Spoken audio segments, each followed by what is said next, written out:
পশ্চিম Europe হোক বা সেটা আমাদের এই এশিয়া অঞ্চলের জাপান হোক, চীন হোক, কোরিয়া হোক, সবার সাথে কিন্তু আমার বৈঠক হচ্ছে। প্রতিদিনই আপনারা লক্ষ্য করেছেন যে আমার সাথে, আবার আমাদের পার্শ্ববর্তী দেশে এমনও লক্ষ্য করেছেন একই দিনে আমাদের পার্শ্ববর্তী এবং এশিয়ার একটি দেশের সাথে সভা হয়েছে এবং জাপানের সাথে সভা হচ্ছে। তার মানে হচ্ছে যে, এবং আমাদের পররাষ্ট্রমন্ত্রী, অর্থমন্ত্রী এবং আমি বিভিন্ন দেশে সফর করছি এবং সেখানে আমাদের একটাই লক্ষ্য যে বাংলাদেশকে কিভাবে এগিয়ে নিয়ে যাবে, বিশেষ করে নতুন বাজার সৃষ্টি এবং সেখানে সক্ষমতা বৃদ্ধি এবং সেই বাজারে আমাদের এর যাতে উপস্থিতি আরও বাড়ে। এবং হ্যাঁ, আমরা অনেকগুলো প্রোডাক্টের কথা বলছি, যেমন স্পেসিফিক হচ্ছে যে ওষুধের ক্ষেত্রে। তারপরে আমরা চাই যে আমাদের কৃৎকৌশলগত, যেমন মার্কিন যুক্তরাষ্ট্র কৃৎকৌশলগত বিষয়ে বা বৈজ্ঞানিকভাবে কতকগুলো বিষয়ে এগিয়ে আছে। এবং আমি স্মরণ করিয়ে দিয়েছি যে অতীতেও মার্কিন যুক্তরাষ্ট্র বিভিন্ন বিষয়ে আমাদের সাথে সহায়তা করেছেন, সেটা শিক্ষার ক্ষেত্রে, সেটা হচ্ছে কৃষি গবেষণার ক্ষেত্রে। তা আমরা চাই যে এই ক্ষেত্রগুলো আরও বাড়ুক। আমরা বারবার একটা বিষয়ে যোগ করছি এবং জোর দিচ্ছি, সেটি হচ্ছে যে আমরা আরও কনসালটেশন করতে চাই এবং আমরা মেকানিজমগুলো বের করতে চাই, যার ফলে বহুমুখীকরণ করতে হবে।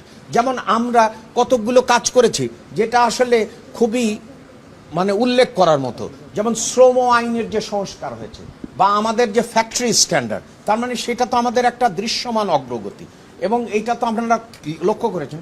এবং সেটা আমরা করেছি শ্রম আইনের ক্ষেত্রে দেশীয় উদ্যোক্তাদের সাথে মিলে আমরা শ্রম আইনের উন্নতি করেছি। সে একই কায়দায় আমরা মনে করি যে আমরা যেহেতু এক ধাপ এগিয়েছি, সাথে সাথে আমাদের উদ্যোক্তারাও তাদের যে ডিউ শেয়ার সেটা পাবেন।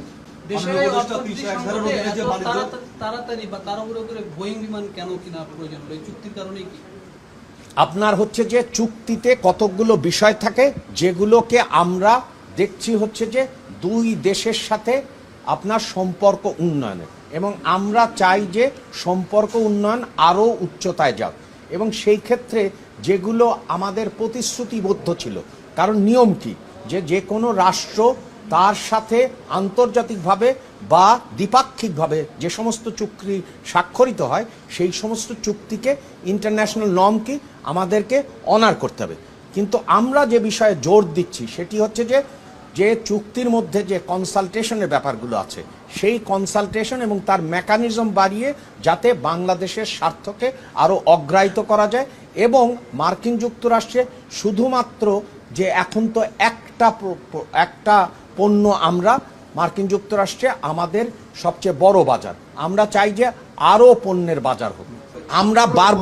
আমরা উল্লেখ করেছি যে আমরা অনেকগুলো বিষয়ে উল্লেখযোগ্য অগ্রগতি করেছি। কেন করেছি সেটা আমাদের নিজের থেকেই, যে আমরা চাই যে শ্রম আইনের উন্নতি ঘটুক এবং আমরা শ্রম আইন দৃশ্যমান অগ্রগতি অর্জন করেছি এবং সবার সাথে সাথে। তো সেই জন্যে আমাদের দেখা দরকার হচ্ছে যে আবার আমরা একই সঙ্গে চাই যে আমাদের ওই দেশে আমাদের সাথে বাণিজ্য পর্যায়ে আলোচনা হোক, আমাদের সাথে অর্থনৈতিক সহযোগিতা বিষয়ক আলোচনা হোক, আমাদের সাথে তাদের সাথে শিক্ষা, স্বাস্থ্য বিষয়ক অথবা যে মানবিক বিষয় আছে সেগুলো সম্পর্কে অগ্রগতি হোক।